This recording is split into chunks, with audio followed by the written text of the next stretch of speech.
Mesdames et messieurs, bonjour. Je vous souhaite la bienvenue à ce webinaire organisé par l'Autorité marocaine du marché des capitaux et qui porte sur la finance inclusive. C'est un sujet important, porteur d'enjeux stratégiques et que le Maroc place parmi ses grandes priorités.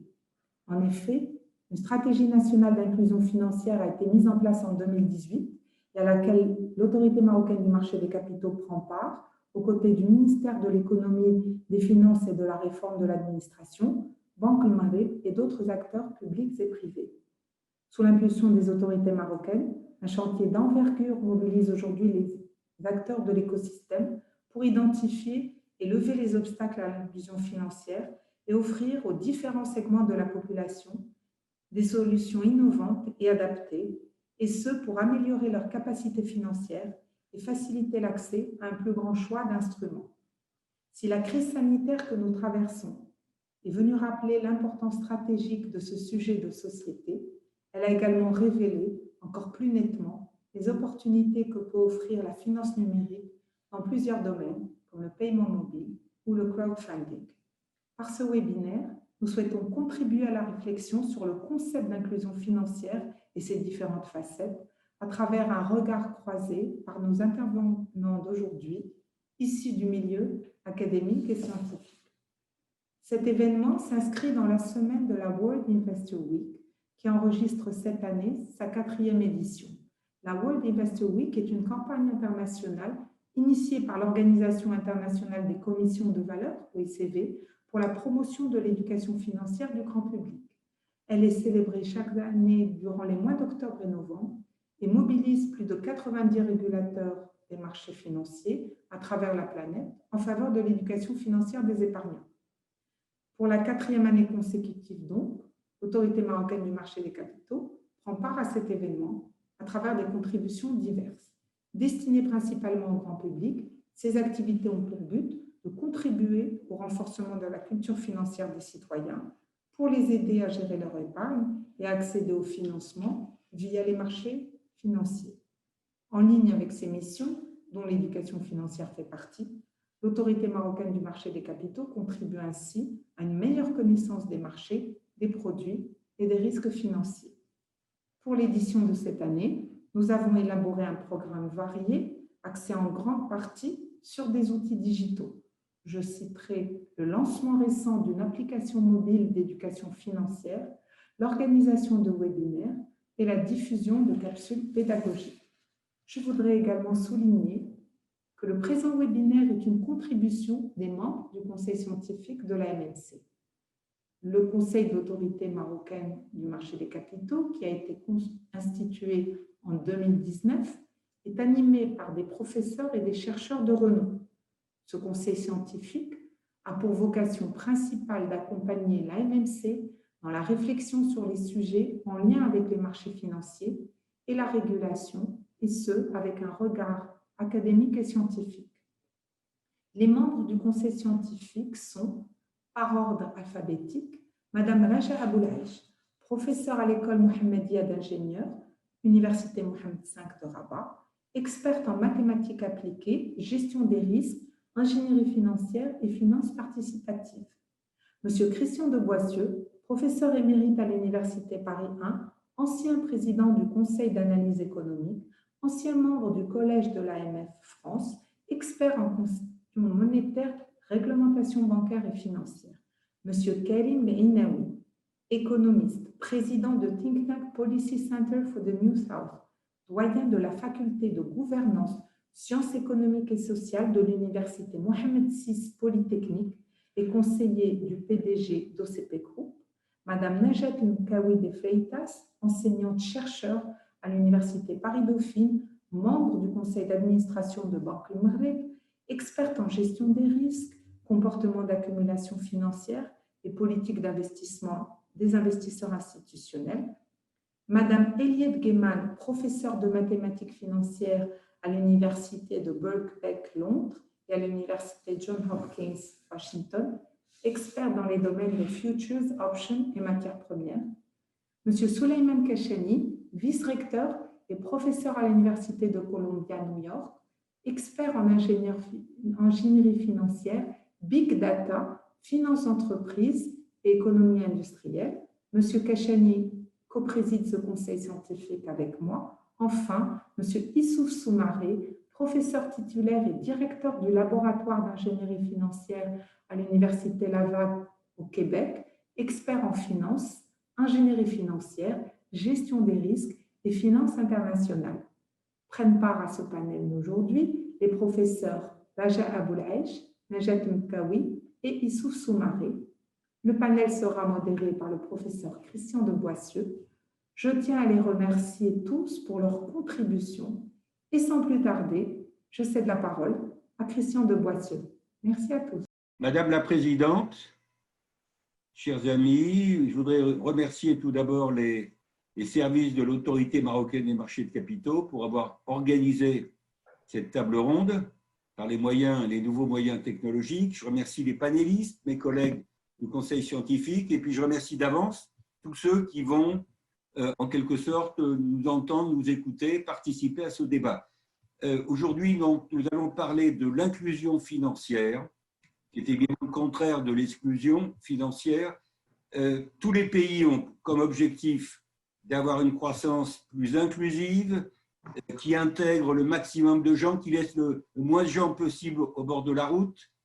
Et la croissance inclusive, ça suppose une finance qui soit plus inclusive, moins exclusive. Et c'est l'objet de cette table ronde. Alors, vous savez, pas besoin de faire de dessin, que nous traversons une crise mondiale d'une gravité exceptionnelle, qui est à la fois une crise sanitaire, une crise économique et sociale, avec des conséquences, j'allais dire, géopolitiques. Tout ça est mêlé et c'est impossible à séparer. Quand je dis nous traversons, c'est-à-dire nous sommes encore dedans.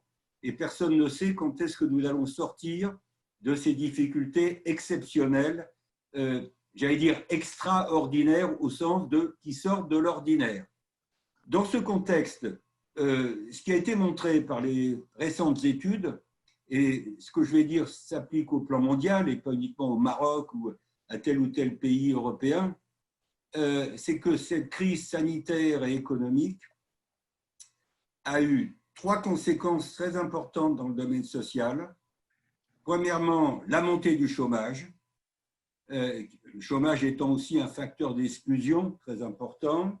Deuxième conséquence sociale, le creusement des inégalités, et j'allais dire différentes formes d'inégalités, et ça c'est vrai partout dans le monde, dans les pays avancés, dans les pays émergents, dans les pays en développement qui n'émergent pas trop.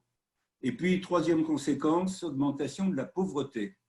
Et cette augmentation de la pauvreté dans tous les pays, je dirais, c'est un phénomène mondial en liaison avec la crise sanitaire et ses conséquences économiques, même si ça avait commencé avant, l'augmentation de la pauvreté d'une certaine façon, dans certains pays en tout cas, c'est illustré par le tout récent travail de la Banque mondiale. La Banque mondiale a chiffré, disons, l'évolution de la pauvreté dans le monde en 2020 et en prévision pour 2021 à la lumière des événements en cours.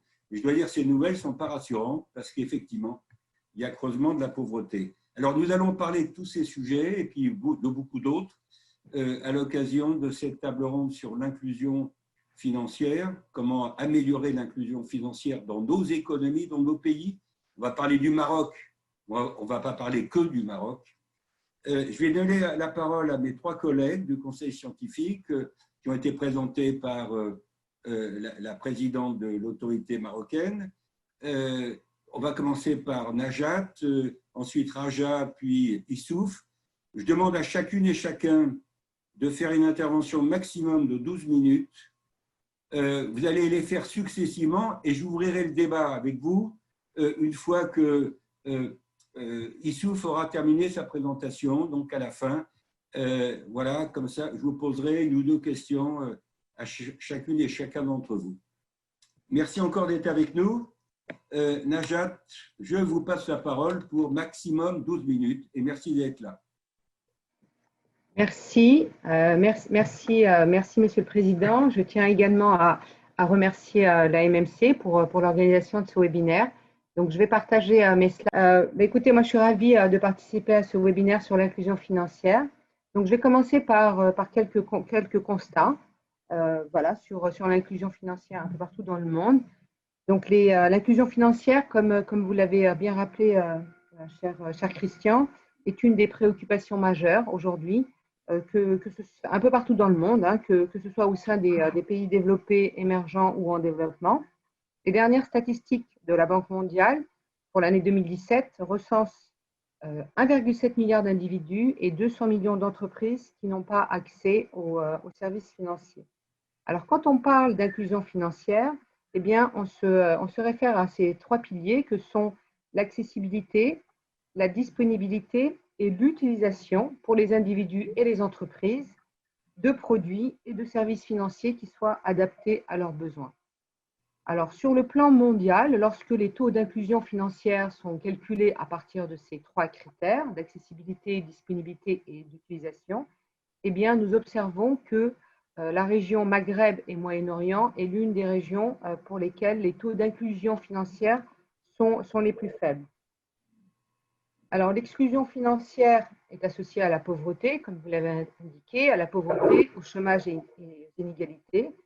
Et s'il y a cet intérêt croissant au niveau mondial pour l'inclusion financière, c'est parce que l'accès au système financier, l'accès au financement privé et la réduction de la pauvreté sont des enjeux économiques majeurs, et encore plus aujourd'hui dans le contexte de crise sanitaire.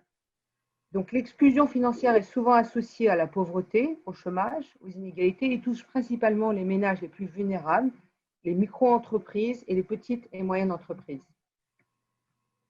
Alors, de nombreux travaux dans la littérature qui s'intéressent à ces liens et aux impacts entre le développement financier, le développement et la croissance, eh bien, mettent en avant un impact significatif et positif d'une plus forte inclusion financière sur le développement et la croissance économique. Donc, l'accès à un plus grand nombre de services et de produits financiers eh bien, permet un lissage de chocs de cycle de vie.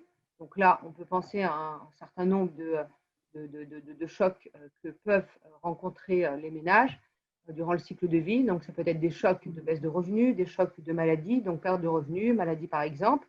Et donc, le fait de pouvoir accéder, mobiliser un certain nombre de produits et de services, eh bien, ça permet tout simplement de lisser ces différents chocs. Donc, une plus forte inclusion financière engendre aussi, bien sûr, une plus forte inclusion sociale, car elle permet de réduire les inégalités de revenus, elle permet de réduire la pauvreté et favorise la participation au tissu productif de l'économie des petites, micro et des petites et moyennes entreprises. Donc, ces constats sont tirés d'un grand nombre de travaux de la littérature portant sur le lien et les impacts entre un plus fort développement financier, une plus importante inclusion financière sur le développement et la croissance économique. Alors, pour continuer sur les impacts, eh bien, là aussi, il y a un grand nombre de travaux qui ont commencé il y a déjà quelques années sur ce lien entre développement financier et croissance économique et qui mettent en avant, pour plusieurs régions dans le monde, le développement financier stimule la croissance économique à travers un certain nombre de fonctions qu'ont les marchés financiers, à savoir la mobilisation de l'épargne, le financement des investissements, la production et la diffusion de l'information, ou encore la gestion et la diversification des risques. Alors, la situation au Maroc, où en est-on? Alors, là aussi, en mobilisant les données disponibles de Findex, qui sont des données qui sont réalisées par la Banque mondiale, eh bien, nous observons qu'au Maroc, le taux d'inclusion financière est assez faible, puisque c'est un peu moins d'un tiers des adultes qui détiennent un compte, qui détiennent un compte bancaire, qui ont accès aux produits ou aux services du système financier. Alors, le Maroc a fait un certain nombre de progrès, a fait vraiment des progrès remarquables en matière d'inclusion financière, mais comme on peut le voir à travers cette statistique, n'a pas réussi à étendre le caractère inclusif de son système financier à certaines catégories de la population. Et c'est spécifiquement les catégories de la population les plus vulnérables, que sont les femmes, les jeunes et les populations vivant en milieu rural. Alors, quels sont les facteurs? Donc là aussi, en travaillant à partir de la base de données de la Banque mondiale, eh bien, nous observons qu'il y a un certain nombre de variables, on peut dire, étant discriminantes, à savoir le genre, l'éducation, le lieu d'habitation. Donc là, ce sont des variables qui sont assez discriminantes et on peut l'observer dans le graphique que vous avez sur l'écran. Eh bien, les hommes sont 2 fois plus nombreux que les femmes à détenir un compte bancaire. Ils sont environ 2 fois plus nombreux lorsqu'ils vivent en milieu urbain et comparé à ceux et celles qui vivent en milieu rural. Et le niveau d'éducation représente également une barrière importante à l'inclusion financière, puisque 43% de ceux et celles qui ont accès à des produits ou à des services financiers ont un niveau d'éducation secondaire, alors qu'ils ne sont que 23% lorsqu'ils ont un niveau d'éducation primaire.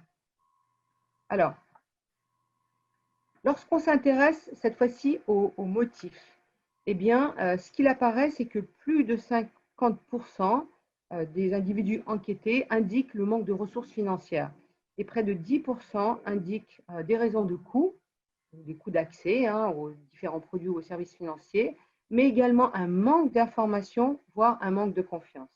Alors, c'est des motifs que l'on retrouve dans la littérature. Les travaux qui sont réalisés sur d'autres zones, sur d'autres régions, mettent en avant le même type de motifs. Alors, quelle a été quelle est la stratégie et les différentes mesures d'accompagnement qui ont été continuent d'être mis en œuvre au Maroc?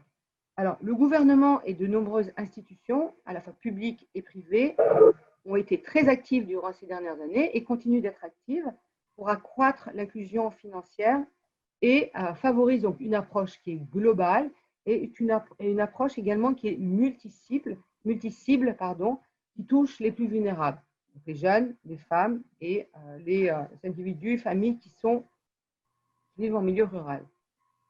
Alors, différents plans, différentes mesures ont été menées, ont été réalisées durant ces dernières années.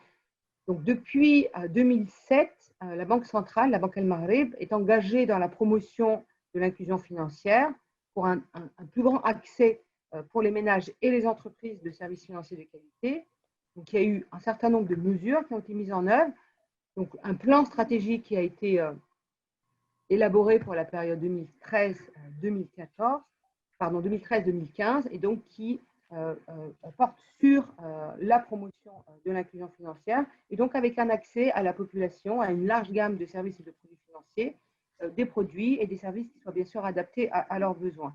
Alors, une autre initiative importante est la création en 2013 de la Fondation marocaine pour l'éducation financière. Donc là aussi, avec une stratégie nationale portant plus spécifiquement sur l'éducation financière et là aussi menée en collaboration avec des partenaires publics et privés. Avec la mise en place de programmes, là aussi, qui prennent en compte les spécificités socio-économiques, socio-culturelles. Et plus récemment, donc 2018, une nouvelle stratégie nationale a été mise en œuvre avec des actions spécifiques à destination des associations de microfinance, un accompagnement spécifique pour les petites et moyennes entreprises, pour les entrepreneurs, avec une simplification des procédures administratives, avec des guides d'accompagnement pour le développement de l'entrepreneuriat.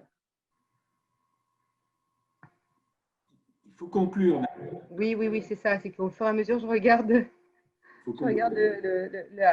Alors, donc, les quelques résultats. Alors, ce qu'on a pu observer durant ces dernières années, donc à la suite de ces différentes politiques et de ces différentes mesures, eh bien, c'est le développement de nombreux produits, des produits d'épargne de long terme, tels que le plan d'épargne logement, le plan d'épargne action, le développement également d'un certain nombre de services, MobiCash, pour le transfert d'argent par téléphonie mobile, l'accroissement aussi des portefeuilles mobiles, développement également de nouveaux marchés, avec le marché à terme d'instruments financiers, développement également de filiales bancaires, de citer Al-Barid Bank, et également un nouveau cadre législatif régissant l'activité des banques participatives.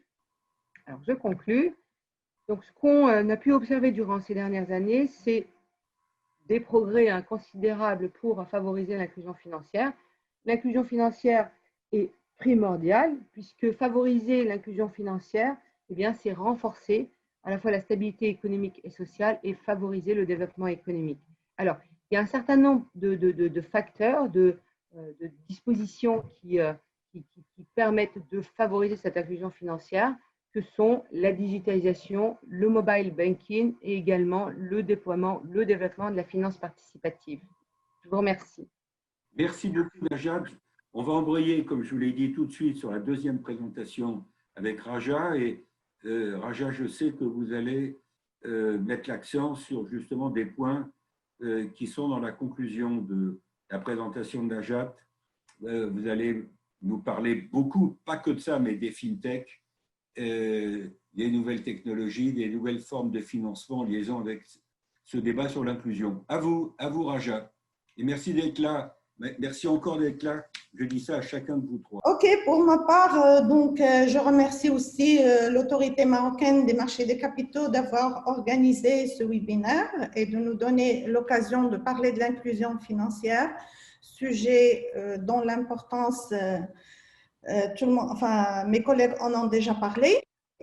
Pour ma part, je vais parler de l'inclusion financière selon les axes suivants, la technologie financière, l'économie collaborative et la finance islamique ou participative.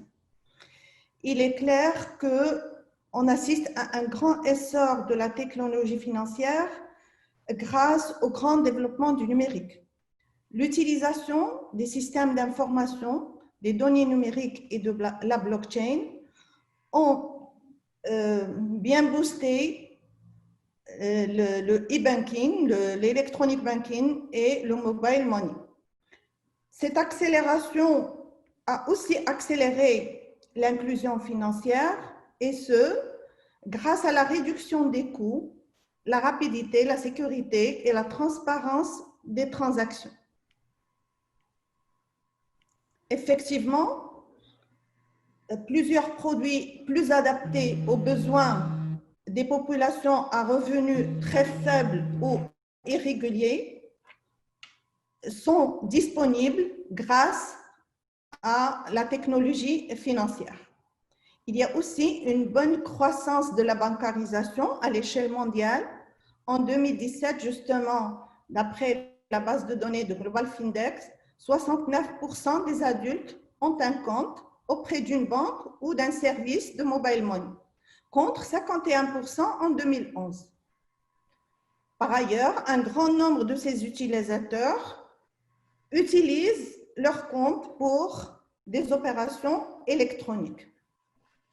Concernant la téléphonie mobile, elle a permis une bonne inclusion financière en Afrique suite au travail on va dire, commencer par Mobile Pesa avec Vodafone au Kenya, qui sont les leaderships sur le marché concernant cette industrie.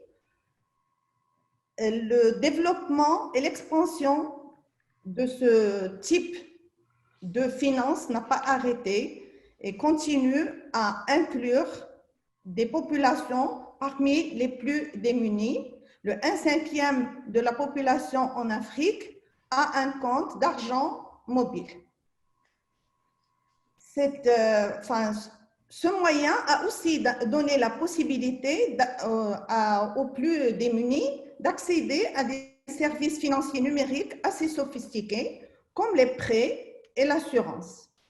Et comme exemple, on peut citer la microassurance ou la société de microassurance Pula, à Nairobi, qui a donné la possibilité aux personnes à très faible revenu de souscrire à une micro-assurance bien adaptée.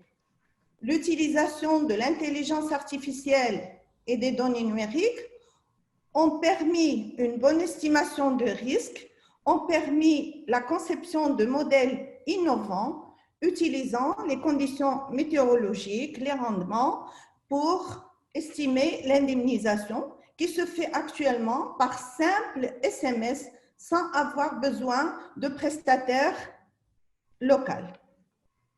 Qu'en est-il au Maroc concernant la téléphonie mobile? La solution a été lancée déjà en 2018 par Banque Maghreb et la NRT, mais le démarrage effectif de ce marché n'était vraiment effectif qu'en 2020, avec la mise en place aussi du groupement du paiement mobile. Cette procédure a été bien boostée par la pandémie, où la nécessité de la transformation digitale s'est imposée et on a vu doubler le nombre de ces mobile portefeuilles ou portefeuilles virtuels entre fin mars et fin juin 2020. Le deuxième volet, c'est l'économie collaborative. Cette économie dont les devises sont partagées et collaborées permet à des personnes qui possèdent des biens d'offrir la possibilité de les utilisateurs par des consommateurs, de les utiliser par des consommateurs qui peuvent en bénéficier modulo un prix assez réduit. Et donc, c'est une sorte, c'est des plateformes qu'on connaît tous. On a tous utilisé un jour ou un autre ce type de service via Avito, Blablacar, Airbnb, etc. C'est une économie qui est en pleine expansion à l'échelle internationale. Il est prévu, d'après des études, de passer à 335 milliards de dollars en 2025.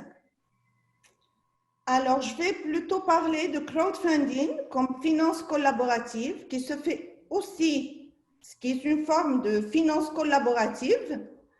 Cette finance est là pour financer des projets via justement des plateformes et qui offre la solution.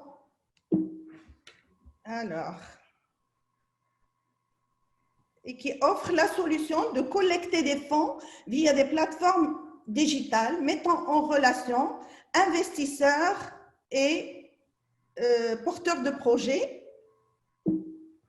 Investisseurs et porteurs de projets sont en contact via des plateformes pour réussir des projets. Alors, parfois, les investisseurs ou les financeurs le font à titre bénévole et parfois, c'est pour en tirer profit. Et souvent, ce type de financement vient en complément à d'autres types de financement.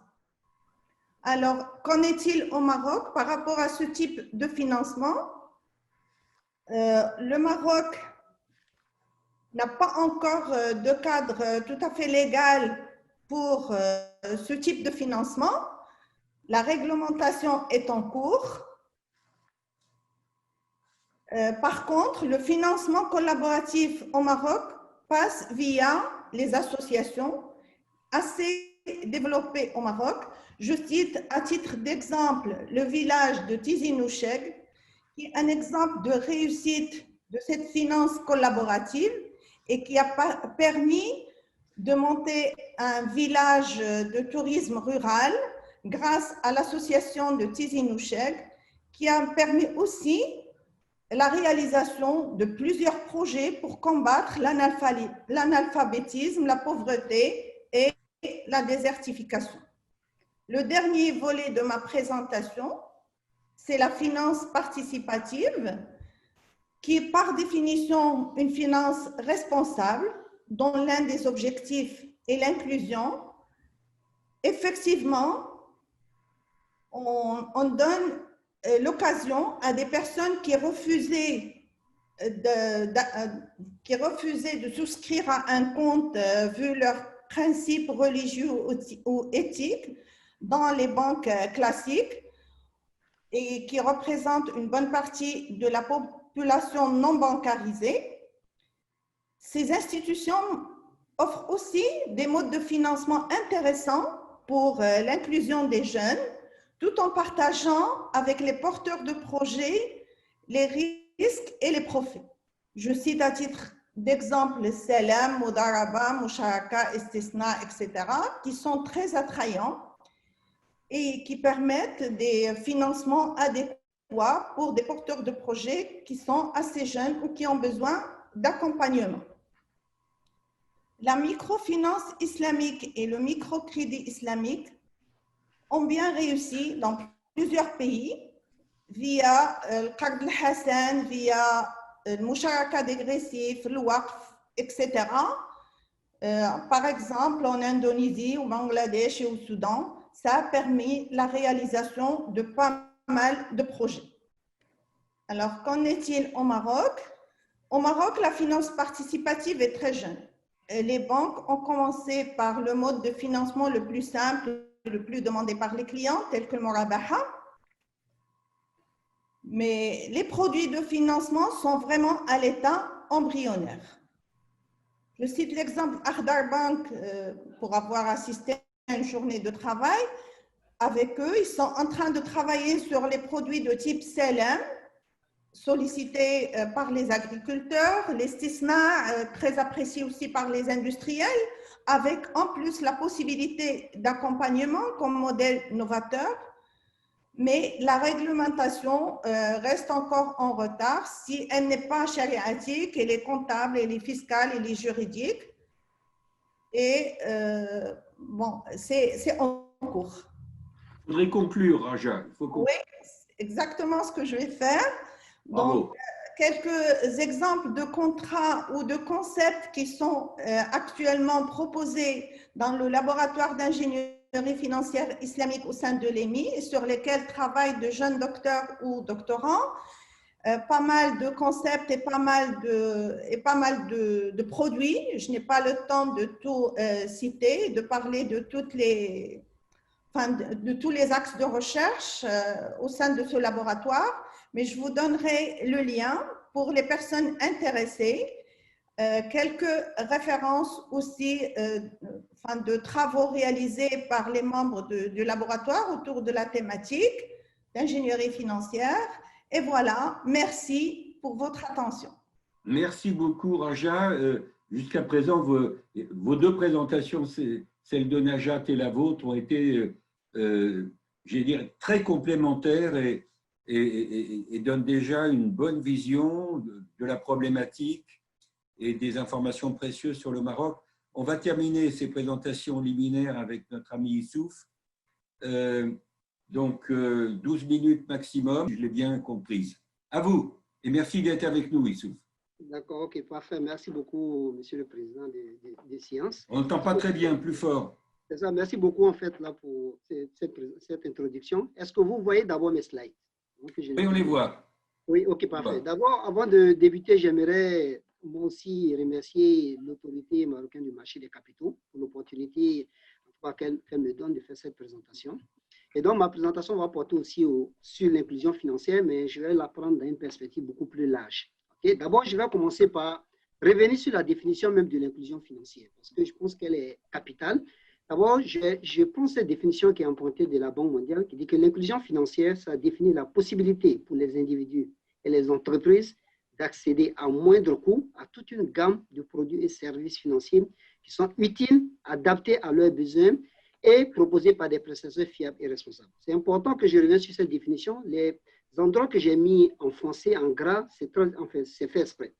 Donc, on voit bien que ici, c'est l'accès aux services financiers par les individus et les entreprises à moindre coût, à une gamme de produits, dont une diversité de produits qui sont utiles, qui sont adaptés et en fait qui répondent aux besoins des utilisateurs et qui sont donnés vraiment par des prestataires qui sont assez responsables. Donc ça, c'est vraiment très important en fait, là, cette définition. Donc là, je reviens en fait à mon concept qui dit en fait l'inclusion financière, ça doit être conçu dans une perspective beaucoup plus large. Elle doit permettre un accès aisé à la finance qui est facilité par l'innovation financière, mais vu d'une perspective large. Oui, on parle d'inclusion financière, mais aussi on a besoin de la mobilisation des ressources de long terme et du financement de qualité pour avoir vraiment une meilleure croissance durable et inclusive. Donc, Monsieur le Président, si vous me permettez, je vais un peu aller une minute là pour définir, pour en fait là nous situer un peu qu'est-ce que la finance. Parce que je pense que si on veut parler d'inclusion financière et vraiment avoir les bonnes solutions pour nos populations, pour mieux être impliquées dans la finance, c'est très important qu'on comprenne très bien ce que c'est que la finance en fait. Donc la finance, la façon à la définir, c'est qu'on a l'implication et l'intégration en fait là de trois éléments principalement. Donc on a les institutions, on a les marchés financiers et on a les instruments et les produits financiers. Pour avoir une meilleure finance, on a besoin d'avoir une meilleure articulation de ces trois éléments. Et ça, c'est vraiment capital. Parce que si on veut prendre des politiques qui aident vraiment à l'inclusion financière, il faudrait s'assurer qu'il y ait une meilleure intégration de ces trois éléments. Malheureusement, dans plusieurs de nos pays, dans plusieurs pays émergents, en fait, incluant le Maroc, le système financier est beaucoup dominé par les banques. Ça, il n'y a rien de mal à cela. Sauf que, en fait, là, bon, on a les marchés boursiers qui sont moins dynamiques, on a le marché obligataire corporate qui reste à développer et on a aussi une faible participation des institutionnels. Et ça a des implications aussi sur nos secteurs financiers pour une meilleure inclusion des différentes tranches de la population et même des entreprises. Alors, quel est le rôle de la finance? Normalement, la finance permet une allocation optimale des ressources dans l'économie. Elle doit permettre une intermédiation entre les épargnants et les investisseurs, donc ceux qui ont des ressources financières et ceux qui en ont besoin. Et tout ça, par son rôle d'intermédiation, mais ça permet en fait une réduction de la symétrie d'information, une réduction en fait de l'hasard moral et aussi une réduction aussi de la sélection adverse. Tout ça pour pouvoir donner de meilleurs services en fait aux différentes populations. Et ça permet aussi de faire le pooling des risques et un meilleur partage, une meilleure gestion des risques. Donc ça, je suis revenu en fait sur ce rôle de la finance parce que ça va être important et dans le reste de ma présentation, ça va être déterminant. Maintenant, si on regarde la structure des financements qui sont offerts dans les économies, de façon générale en Afrique, on voit bien en fait, là vous voyez à la droite ici que les financements sont de très court terme. Donc, les financements de plus de 5 ans, il n'y en a pas beaucoup. Et ça, c'est vraiment problématique. Parce que ce sont ces financements qui permettent de faire des investissements beaucoup structurants, très souvent, pour les entrepreneurs. Et ça, on voit qu'elle est très, très réduite. L'Afrique du Nord s'en sort très bien, mais même là encore, il y a du travail encore à faire. Je reviens un peu sur ce slide aussi. Je sais que Mme El Mekaoui, qui m'a précédé, en a parlé dans le cas du Maroc, mais je reviens là-dessus. Parce que si vous regardez, en fait, là, pour trouver les solutions à l'inclusion financière, c'est important pour nous de savoir un peu quelles sont les barrières qui empêchent les gens d'avoir accès à ces services financiers. Donc, les barrières, quand vous demandez aux gens, en fait, là, à travers l'enquête que la Banque mondiale fait dans plus d'une centaine de pays, ils font des interviews auprès d'un millier de personnes, les gens avancent le fait que c'est parce qu'ils n'ont pas d'argent, ou encore, ils n'en ont pas besoin, ou encore parce que les services financiers sont très coûteux, ou encore parce qu'ils ont un membre de la famille qui a déjà un compte, ou encore parce que les institutions financières sont très éloignées d'eux, ou encore le manque de documentation, ou le manque de confiance aussi aux institutions financières, ou des raisons religieuses. Et ça, c'est fondamental parce qu'une fois qu'on comprend ces raisons, mais les solutions qu'on peut apporter vont permettre en fait là de pouvoir surmonter en fait là ces différentes barrières. Donc, comment est-ce qu'on mesure l'inclusion financière de façon générale? Mais l'inclusion financière, en fait, là, il faudrait voir, pour la mesurer, ça nous prend des indicateurs multidimensionnels. Donc, les indicateurs d'accès, les indicateurs d'utilisation des services financiers et des indicateurs de qualité des institutions financières. On a même aussi des indicateurs qui viennent capter aussi la profondeur du secteur financier, dépendamment de ce qu'on peut mettre de l'avant. Et parmi des indicateurs, je peux vous en lister quelques-uns. Il y a la détention de comptes bancaires, de comptes dans les institutions financières, en fait, de façon générale, les habitudes d'épargne, ou l'accès au crédit même, ou la fréquence d'utilisation, ou le nombre de clients, en fait, dans les institutions de microfinance, ou même la densité géographique des points de service aussi. Maintenant, on peut regarder, en fait, là, le secteur financier dans son ensemble aussi, où ça peut être la taille des actifs du secteur bancaire, ou le passif aussi du secteur, ou le volume de crédit qui est fait au secteur privé ou à l'économie ici. Et donc, il y a un certain nombre de sources de données qui sont utilisées pour ceux, en fait, là, dans nos auditeurs qui sont intéressés, en tout cas, à regarder un peu plus sur certains des aspects. Mais du côté de la demande, on a cette bonne base, en fait, là, du Global Findex aussi, qui existe depuis 2012. C'est des enquêtes périodiques sur plus d'une centaine de pays, en fait, là, et ils prennent des milliers, en fait, là, d'individus qu'ils interrogent. Et c'est une très bonne base de données. Il y a d'autres bases de données aussi parallèles qui touchent à certains pays, plus ou moins.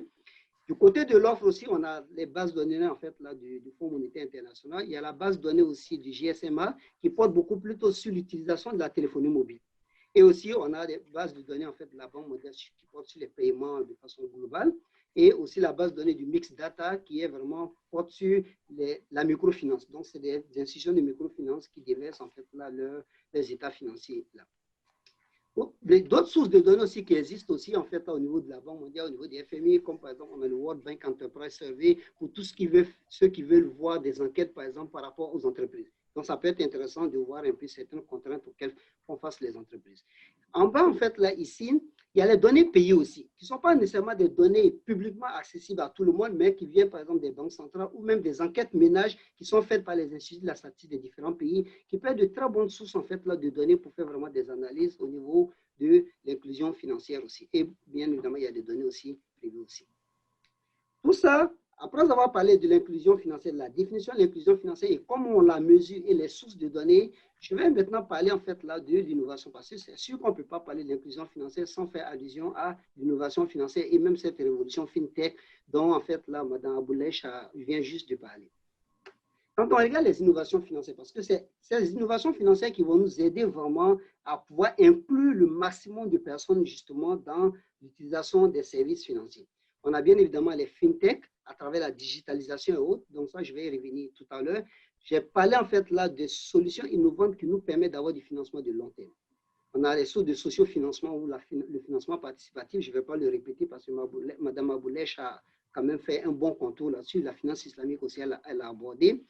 Il y a la contribution de la diaspora aussi qui n'est pas négligeable aussi pour pouvoir faciliter aussi cette inclusion financière aussi. Et aussi, on a aussi de plus en plus plusieurs pays africains d'ailleurs le font présentement, des bourses de matières premières agricoles qui peuvent faciliter aussi, être un bon mécanisme de financement du secteur agricole aussi. Et on a aussi la finance durable en fait qui fait appel vraiment aux investisseurs d'impact, aux investissements socialement responsables. Et ça aussi, ça peut être de bonnes sources de lever des fonds, de lever de fonds par exemple pour les différentes entreprises et même pour des individus aussi. Donc, par rapport au FinTech et à la digitalisation, vous voyez ça, j'ai pris en fait cette image qui nous vient du Global FinTech, en fait, de nos amis de la Banque mondiale. On voit en fait la carte de l'Afrique en 2014 et la carte de l'Afrique en 2017. Donc, on voit que ça devient de plus en plus foncé. Et ça, c'est l'impact vraiment que le Mobile Money a eu par rapport à l'amélioration de l'inclusion financière sur le continent. Et donc, parce que ça, c'est vraiment une révolution qui est partie d'un pays comme le Kenya, et qui aide énormément à l'inclusion financière dans plusieurs pays africains et qui a permis vraiment d'augmenter énormément les chiffres de l'inclusion financière dans plusieurs de ces pays-là. Donc, qu'est-ce que nous apporte la digitalisation en fait là des paiements? Parce qu'on l'a vu beaucoup, surtout avec la situation du Covid, ça a été beaucoup développé la situation du Covid. D'abord, ça nous apporte la réduction des coûts, très important. Ça permet une optimisation du temps et des services. Ça envoie plus de transparence aussi parce que tout est électronique et tout est disponible, on peut vérifier et donc les autorités réglementaires peuvent même faire de la vérification plus facilement. Ça envoie une réduction des activités illicites, ça permet une meilleure gestion des risques aussi. Il n'y a plus de sécurité dans les transactions. Bien évidemment, il y a le problème de la cybersécurité aussi qui est un autre aspect aussi, mais de façon générale, ça apporte quand même une meilleure sécurité dans les transactions. Donc, de façon générale, ça permet un accroissement de l'inclusion financière. Même si, bien évidemment, il y a plusieurs défis institutionnels qui demeurent et qui doivent être bien évidemment, en fait, auxquels on devrait faire face. Donc, il faut conclure. Oui, c'est ça. Donc, je termine là, César. Merci beaucoup pour le rappel. Donc, les opportunités, les défis et les aspects réglementaires qu'il faudra regarder vraiment juste pour conclure en fait là-dessus. D'abord, les défis et les enjeux réglementaires. D'abord, l'environnement réglementaire, ça crée un environnement, d'abord, doit créer un environnement concurrentiel sain pour tous les acteurs de l'économie.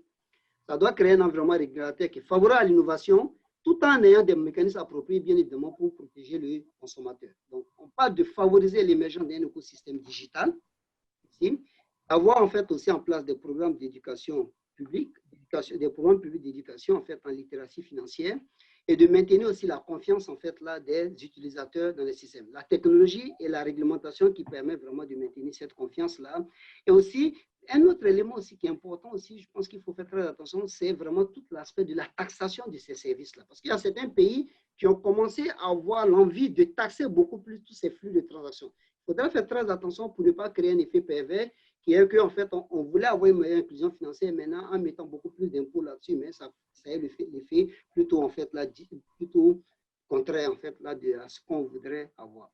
Et dans ma dernière slide ici, quelques éléments de réflexion en ces temps, en fait, là, par rapport à la COVID-19. Alors, je pense que ça nous donne une bonne opportunité de penser vraiment à comment est-ce qu'on peut même démocratiser la collecte de fonds à plus grande échelle. Parce que, bon, quand on parle de l'inclusion financière, l'accès au crédit, mais il faut bien que les fonds viennent de quelque part. Donc, les fonds doivent venir des institutions financières, mais ça veut dire qu'il faut pouvoir collecté des fonds, en fait, là, pour faire cela. Et je pense qu'avec l'utilisation des téléphonies mobiles, par exemple, ou même de la digitalisation, ça peut permettre de scinder beaucoup plus ces produits financiers et donner l'accès à une plus large gamme, en fait, là, de populations qui peuvent les acheter à des petites quantités, comme des obligations, mini-obligations, par exemple, qui peuvent les acheter un peu plus facilement. Et la réduction des coûts le permet maintenant. L'autre élément aussi, c'est d'impliquer davantage le secteur privé dans les différents projets d'investissement structurels. On parle en fait, là, si on veut dynamiser nos marchés des capitaux pour avoir beaucoup plus de mobilisation des ressources, mais c'est de penser peut-être éventuellement à la privatisation de certaines entreprises étatiques pour pouvoir avoir plus de dynamisation au niveau du marché des capitaux. Mais il y a aussi l'autre élément aussi, parce que j'ai parlé en fait du financement du secteur agricole. Comment est-ce qu'on pourrait financer le secteur agricole de meilleure manière sans une application beaucoup directe de nos États, par exemple? Mais ça peut se faire à travers le financement indirect, par exemple, des États, à travers des fonds de garantie qui peuvent apporter un effet beaucoup plus de levier normalement dans ce secteur-là, par exemple. Et l'autre élément aussi, c'est vraiment de tirer avantage des sources de financement durable, comme par exemple avec qui respectent les critères ESG, qui est environnement, social et puis gouvernance, en attirant des investisseurs d'impact, des investisseurs socialement responsables qui sont à la recherche vraiment, en fonction de leurs valeurs, qui sont à la recherche de ce genre d'investissement et non pas nécessairement à la recherche du profit nécessairement. Et le dernier élément, mais pour des pays comme le Maroc, ça peut être intéressant aussi de voir comment est-ce qu'on fait contribuer le plus possible la diaspora à travers des outils financiers qu'on met à la disposition de cette diaspora pour pouvoir canaliser en fait l'épargne de cette diaspora vers des secteurs productifs de l'économie. Et ça peut amener une meilleure inclusion financière aussi. Donc, sur ce, en fait, là, Monsieur le Président, en tout cas, je vous remercie beaucoup pour votre patience. Merci. Merci. Comme indiqué, je vais revenir avec chacune et chacun d'entre vous sur ce que vous avez dit ou sur ce que vous n'avez pas dit. Et vous avez tous les trois dit des choses très importantes, intéressantes, souvent complémentaires, pas tellement contradictoires. D'ailleurs, il y a beaucoup de convergence dans vos propos. Je vais suivre l'ordre. Je demande à chacune et chacun d'entre vous de faire des réponses précises et concises pour qu'on puisse tenir dans les délais, s'il vous plaît. Najat, je reviens vers vous. Vous avez dit des choses précises sur l'expérience marocaine. Ma première question est, quand vous comparez le Maroc, disons, à d'autres pays africains ou d'autres pays en général, quel bilan rapide, en quelques mots, vous tirez de l'expérience marocaine? Le Maroc est en avance, pas en avance, ses points forts, ses points faibles. Quelques mots rapides. À vous. Merci, Monsieur le Président. Alors, de manière, voilà, je vais essayer d'apporter une réponse rapide, comme vous le souhaitez. Alors, au Maroc, on a pu le voir à travers les différentes politiques et les mesures d'accompagnement qui ont été menées durant ces dernières années. On a pu observer une amélioration de l'inclusion financière. Donc, on a pu voir que à la fois l'offre de produits et de services est plus importante, elle est également plus diversifiée. On a pu le voir à travers les produits et les services qui ont été présentés par Raja. Il y a aussi un accroissement des institutions financières, un accroissement des guichets bancaires. Il faut savoir que durant ces dernières années, eh bien, le nombre de cartes bancaires et de guichets automatiques, de distributeurs automatiques, a plus que doublé en quasiment une décennie. Donc, il y a eu un accroissement significatif, voilà, encore une fois, des produits, des services et de manière aussi assez diversifiée. Mais il y a tout de même des taux d'exclusion qui restent quand même assez élevés. Des exclusions qui portent sur certaines populations, des taux d'exclusion qui portent spécifiquement sur les plus jeunes, sur les femmes qui sont sans emploi, sur aussi les auto-entrepreneurs, les micros, voire même les petites et moyennes entreprises. Donc, on observe toujours pour le Maroc un taux assez faible d'inclusion financière comparé aux autres pays de la région et comparé également aux autres pays d'Afrique. Donc, on a un grand nombre de pays d'Afrique au sein desquels l'inclusion financière a été extrêmement forte grâce, entre autres, comme cela a été indiqué par mes collègues, grâce, entre autres, à l'utilisation de la téléphonie mobile. Au Maroc, c'est le cas. La téléphonie mobile est moins mobilisée. Alors, ce qu'on peut mettre en avance, oui. Rajab, concluez, j'ai une deuxième question. Il y a un des points peut-être qu'on n'a pas abordé, voilà, que peut-être on aurait pu également le mettre en avant dans nos présentations et peut-être lors de nos discussions, c'est qu'on est dans une économie dans laquelle le taux d'informalité reste quand même assez important. Donc, à la fois un taux d'informalité important, mais également avec aussi des niveaux d'éducation qui représentent aussi des barrières, hein, des contraintes assez fortes. Et donc, la mise en place comme cela a été mis en œuvre, commence en tout cas à être mis en œuvre par différentes institutions et entre autres par la Fondation marocaine d'éducation financière. Donc, le déploiement de programmes d'éducation financière à destination de ces catégories vulnérables, hein, que sont les jeunes, les femmes sans emploi, les entrepreneurs et micro-entreprises, eh bien, c'est des programmes qui sont nécessaires. On est, encore une fois, dans une économie où l'informalité est très élevée. Donc, on peut également penser à des mesures incitatives, comme des mesures fiscales qui favoriseraient, en tout cas, qui permettraient, en tout cas, une plus forte inclusion financière des plus vulnérables et de ceux qui sont aussi informels. Voilà. Merci. J'ai une deuxième et dernière question à vous poser. Alors, je vous demande une réponse plus courte sur une question plus large.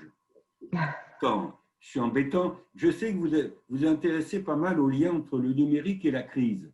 Alors, je ne sais pas si c'est la crise de 2020 que vous avez en tête ou ce qui se passe depuis 10-12 ans, mais vous m'aviez cité un travail qui vient de sortir de la Banque européenne d'investissement, dont le siège est à Luxembourg. Vous pouvez dire quelques mots sur ces liens entre la crise, le numérique et la crise? Quelques mots. Hein. Oui, alors très rapidement, c'est qu'effectivement, il y a ce rapport récent de la Banque européenne d'investissement sur les technologies numériques, sur l'impact de l'évolution des technologies numériques sur la compétitivité des entreprises.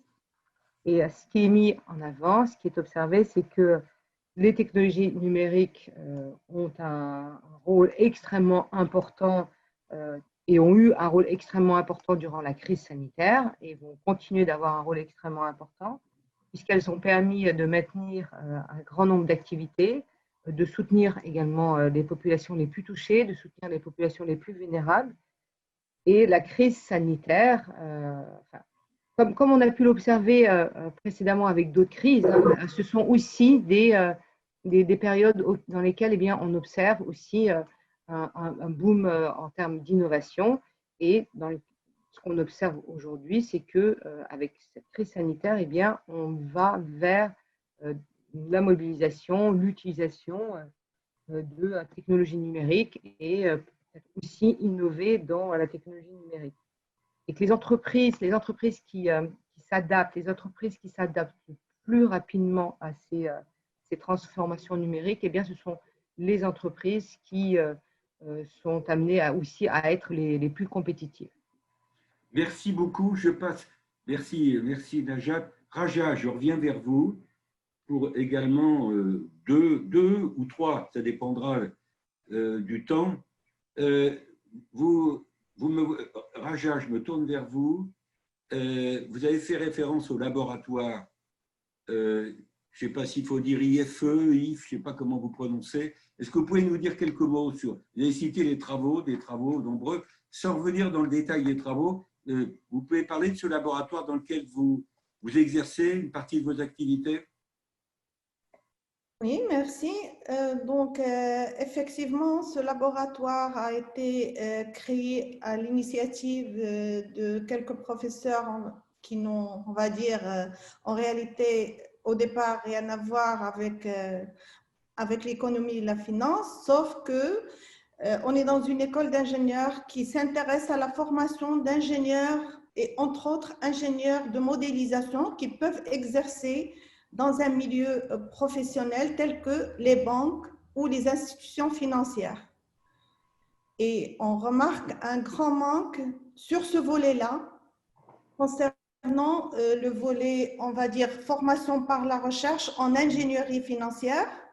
Bon, à l'échelle internationale aussi, il n'y a pas beaucoup de gens qui s'intéressent à former des compétences en ingénierie financière pour la finance participative ou la finance islamique. Donc, l'idée est venue de ces professeurs, dont moi-même est professeur Triwez, mais en collaboration avec Dr Sami Al-Souailem, qui est de la Banque islamique de développement et qui croyait beaucoup au rôle à jouer par les ingénieurs dans les secteurs de conception de produits financiers adéquats, en particulier en finance islamique. Donc, ce laboratoire existe depuis 2013. Il a formé pas mal de docteurs qui ont eu pas mal d'initiatives, qui ont proposé pas mal de produits. Et c'est un laboratoire que je dirais un petit peu unique dans son genre parce qu'il s'intéresse en même temps à la finance islamique et à l'ingénierie. Donc, ce qui nous intéresse, c'est développer en se basant encore une fois sur le numérique, sur les méthodes de modélisation mathématique ou informatique, des produits ou des concepts intéressants et permettant le développement de la finance islamique. Merci. Je voudrais vous poser une deuxième et probablement dernière question pour des raisons de temps. Vous avez souligné dans votre présentation, j'allais dire, le rôle positif des nouvelles technologies par rapport à ces objectifs d'inclusion financière. Donc, la technologie peut faciliter, sous certaines conditions, l'inclusion financière. Et en même temps, à juste titre, vous mettez l'accent sur les risques liés aux technologies. Comment est-ce que vous balancez les aspects positifs et les aspects éventuellement négatifs de ces technologies? Alors, les aspects positifs, on en a tous parlé, la réduction des coûts certainement, la rapidité. Enfin, on a parlé de plus de transparence. Oui, mais l'absence de la réglementation appropriée à ce nouveau système qui ne cesse pas de progresser. C'est un système qui utilise des compétences numériques, informatiques, mathématiques très importantes. Donc, un très petit nombre de personnes ont la compétence de vraiment comprendre ce qui se passe. Et l'absence de réglementation est un défi à relever parce qu'avec cette absence de réglementation, il y a un grand risque de fraude, que ce soit fraude fiscale ou utilisation de ces moyens technologiques pour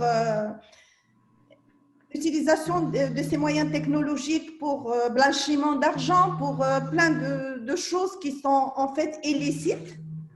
Et donc, là, il faut se pencher sur ce qu'on appelle actuellement RegTech, c'est-à-dire la réglementation pour tout ce qui est technologique.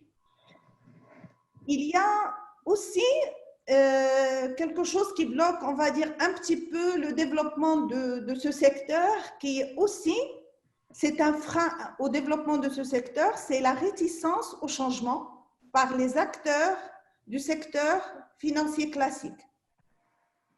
Et ça, c'est entre autres à cause du manque important de compétences dans le domaine, on va dire, en même temps numérique et financier. Il y a une grande réticence, mais à côté, il y a l'absence de la réglementation qu'a souligné déjà professeur Issouf. Merci beaucoup. Je passe, excellente transition, puisque je donne la parole à Issouf, auquel je vais poser également 2 questions. Vous avez insisté dans votre présentation, et j'ai compris pourquoi, sur la problématique des financements à long terme. Partout dans le monde, il faut financer le long terme, il faut financer les infrastructures, il faut financer la transition énergétique en liaison avec des objectifs écologiques. Ça concerne tous les pays, au nord, au sud, à l'est, à l'ouest, etc. Est-ce que vous pourriez en quelques mots revenir justement sur les financements longs et comment, dans nos économies aujourd'hui, les assurer? Parce que, un mot, les banques, avec la réglementation bancaire qui s'appelle BAL 3, les banques ont des difficultés ou des contraintes très fortes sur les financements à long terme. Les compagnies d'assurance ont aussi leurs contraintes réglementaires. Les marchés financiers dont vous avez parlé sont peu développés dans la plupart des pays africains. Comment on finance le long terme dans nos économies aujourd'hui? En tout cas, merci beaucoup, Monsieur le Question Président. facile, vous l'avez compris, question facile. En tout cas, je ne pense pas que ce soit facile, mais en tout cas… Non, mais je disais ça en riant. Non, non, j'ai compris. Là. En tout cas, merci beaucoup pour cette question. Mais vous voyez, en fait, parce qu'on parlait de l'inclusion financière tout à l'heure, pour avoir échangé, en fait, avec les gouverneurs de certaines banques centrales, même dans des pays vraiment où ça se passe très bien, où on voit que les taux d'inclusion financière montent beaucoup, donc pour avoir échangé avec les gens de ces banques centrales, hein, une des problématiques qui vous amène toujours, ils disent, actuellement, on arrive à atteindre un taux d'inclusion financière qui devient de plus en plus élevé.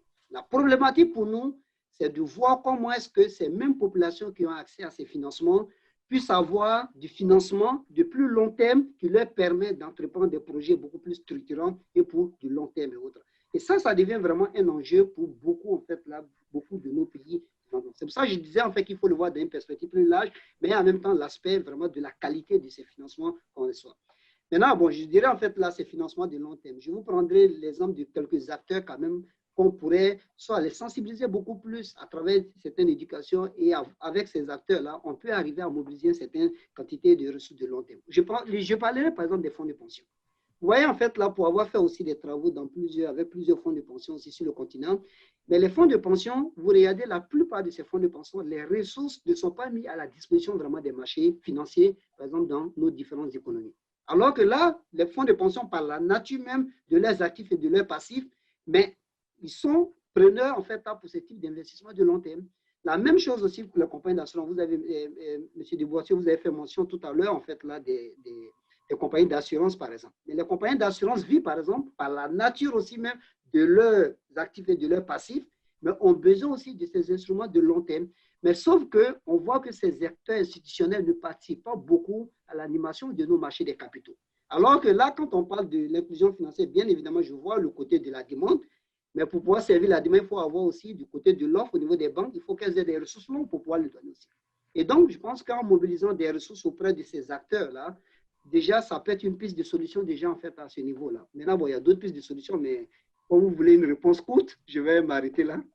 Bravo. Et ça me permet de vous poser une deuxième et dernière question. Nous sommes en plein, tous les pays, vous êtes au Canada, moi je suis en France, nos amis sont au Maroc, etc. Et puis ailleurs, nous sommes dans cette pandémie qui est mondiale.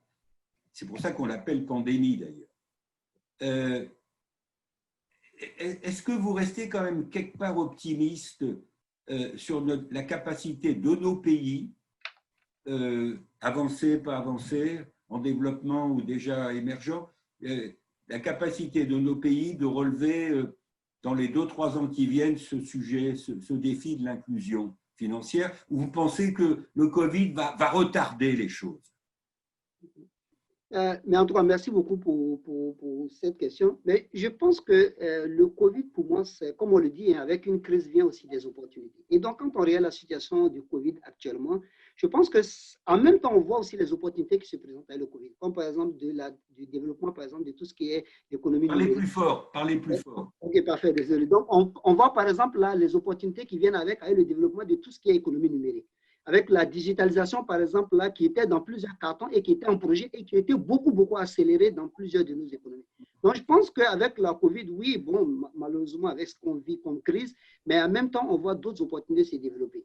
Avec la COVID, malheureusement, l'inclusion financière va s'aggraver un peu plus pour plusieurs de nos populations parce qu'avec les pertes d'emploi, avec la baisse de l'activité économique, avec les transferts des fonds pour les pays qui dépendent énormément des fonds qui viennent de l'étranger, avec la baisse de ces fonds et d'autres éléments, et puis avec le secteur bancaire aussi qui est plus réticent à prêter de plus en plus, ça va avoir un impact énorme. Mais je pense aussi qu'il faut que les autorités réglementaires, comme par exemple l'AMC, comme la Banque Al-Maghrib, comme en fait les différentes banques centrales, doivent être très vigilants aussi et à travailler de très près avec ceux qui offrent les services financiers.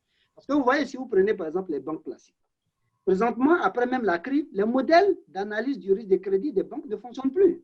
Parce que là, si vous prenez votre modèle d'analyse du risque de crédit, que vous voulez analyser n'importe quel acteur économique, avec ce qui s'est passé dans le Covid, mais vous n'allez faire des prêts à personne pratiquement. Donc, je pense qu'il y a un travail aussi de ce que nos autorités ont déjà commencé à faire déjà, en appuyant énormément l'économie. Ils doivent aussi faire ce travail encore avec vraiment les institutions financières et voir comment est-ce que cet accompagnement se fait, de telle sorte que le financement en fait là des populations les plus vulnérables, des entreprises les plus vulnérables, puisse continuer à se faire par les institutions financières. Et ça m'amène en fait là à rebondir sur un élément. Un des éléments que le Covid permet, je vais terminer là-dessus, ça me permet de voir qu'il faudrait avoir une certaine indépendance dans plusieurs des pays. Et là, ça permet de voir aussi qu'il faut songer à avoir beaucoup plus une stratégie de mobilisation des ressources à l'interne de plusieurs des pays. Parce qu'avec le Covid, on a vu en fait qu'il y a un certain protectionnisme en fait, là, national qui s'est beaucoup développé à travers les différents pays. Parce que les gens se sont rendus compte finalement que puisqu'il n'y avait plus cette mobilité aussi facile, mais il fallait beaucoup plus développer au niveau national. Et ça, je pense aussi que ça apporte beaucoup d'opportunités pour beaucoup d'entreprises aussi qui vont avoir, peut-être voir qu'il faudrait être créatif dans d'autres secteurs pour lesquels on dépendait probablement beaucoup plus de l'extérieur. Et le secteur financier devrait vraiment jouer son rôle et accompagner à ce niveau-là. Merci. Alors, écoutez, nous arrivons au terme de cet exercice. Je vais me donner la parole à moi-même, ce qui est toujours plus confortable, évidemment. Je voulais vous remercier tous les trois pour vos remarquables présentations et pour ce débat que nous avons eu.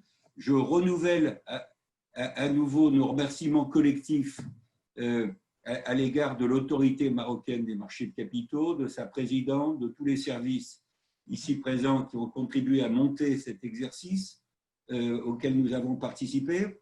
Je ne vais pas résumer, rassurez-vous, je ne vais pas faire la synthèse de nos travaux. Moi, je tire de ces débats 4 conclusions provisoires. Je ne vous demande pas de les partager, mais moi, je vais vous dire je vais donner mon avis personnel qui n'engage que moi sur un certain nombre de points assez convergents entre vous. Première idée, et moi je dis ça, je ne suis pas marocain, mais comme vous le savez, je suis un ami du Maroc, donc il y a eu cette dimension marocaine dans nos débats et j'ai retenu au fond l'idée suivante. Le Maroc a fait des progrès indiscutables sur ces thèmes de l'inclusion et ces sujets de l'inclusion financière.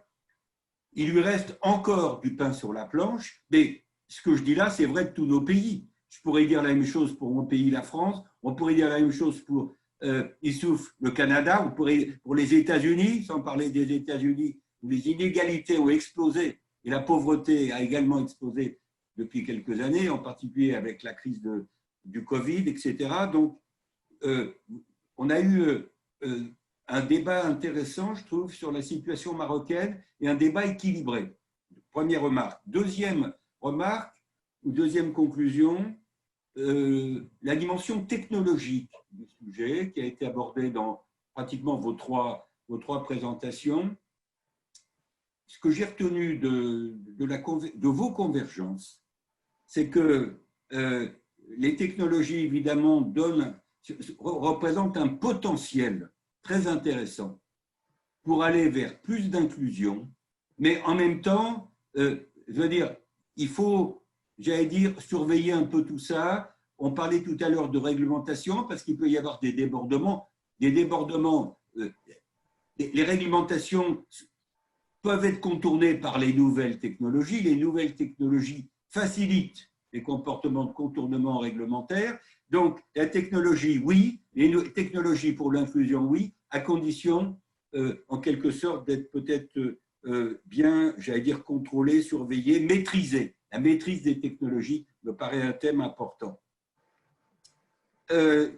Troisième sujet, et peut-être ma dernière conclusion, parce qu'il faut conclure, on a beaucoup parlé, et vous avez raison, des expériences nationales. Moi, je pense que ces thèmes de l'inclusion en général, la croissance inclusive, le développement durable, l'inclusion financière, tout ça sont des sujets qu'il faudrait arriver à mieux aborder au niveau mondial. La gouvernance mondiale est malheureusement assez faible aujourd'hui. Le G20, je ne sais plus où il en est avec la crise de 2020. Le G20, je vous donne mon avis, le G20 était quand même très absent des défis de l'année 2020 avec le Covid, avec tout ce qui se passe depuis le début de l'année 2020. En même temps, je sais que le G20 s'est déjà penché sur la question des crypto-monnaies, des plateformes technologiques, mais pour déboucher sur des conclusions très vagues et qui n'engagent personne. Et compte tenu du fait que nous sommes tous dans le même bateau, à la fois sur ces problèmes de finances et sur ces problèmes d'inégalité, de pauvreté, etc., nous sommes tous dans le même bateau. La mondialisation ne va pas être détricotée par la crise actuelle, elle va être corrigée un peu, mais elle ne va pas être détricotée par la crise actuelle.